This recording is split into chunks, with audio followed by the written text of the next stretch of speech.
I refuse to play the condemnation game.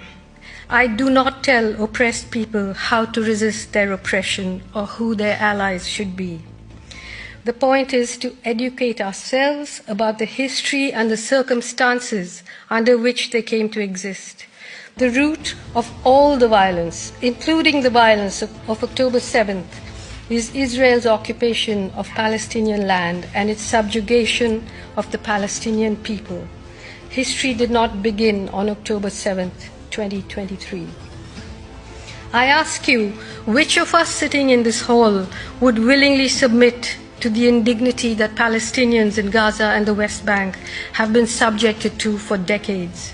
What peaceful means have the Palestinian people not tried? What compromise have they not accepted, other than the one that requires them to crawl on their knees and eat dirt?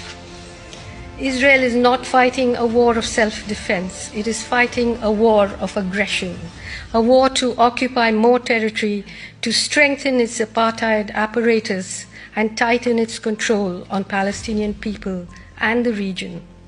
Since October 7th, 2023, apart from the tens of thousands of people it has killed, Israel has displaced the majority of Gaza's population many times over.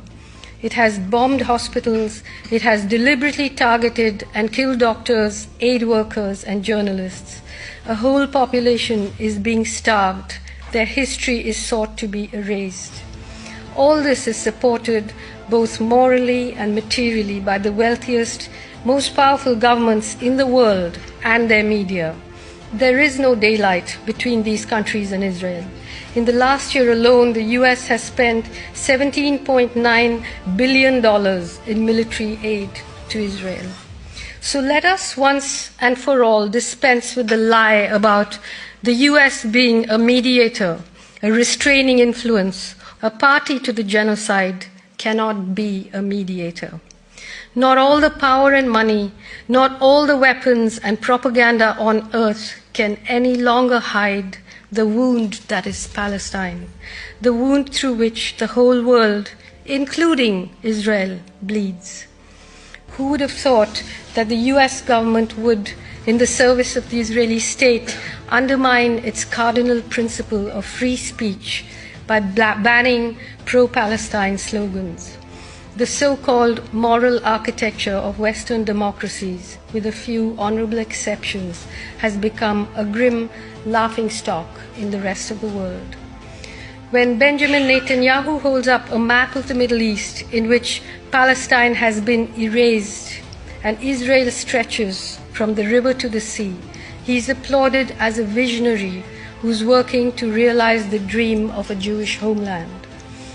But when Palestinians and their supporters chant, "From the river to the sea, Palestine will be free," they are accused of explicitly calling for the genocide of Jews. Are they really? Or is that a sick imagination projecting its own darkness onto others?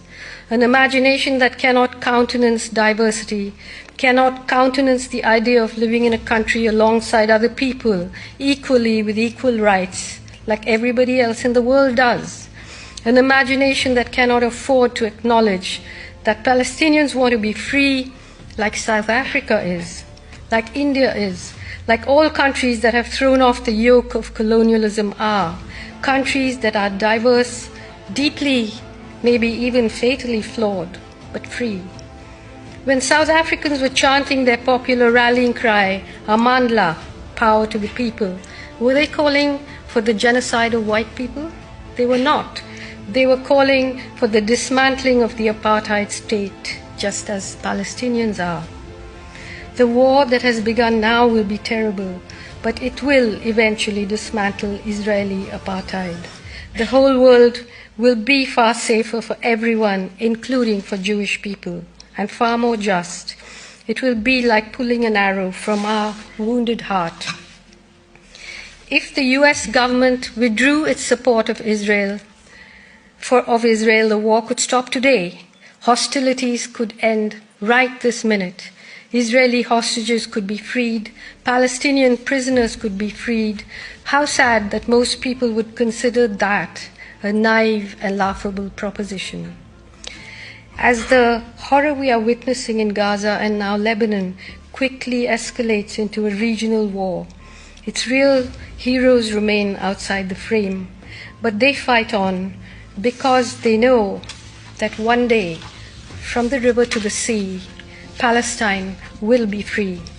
It will. Keep your eye on your calendar, not on your clock, because that's how the people, not the generals, but the people fighting for their liberation measure time.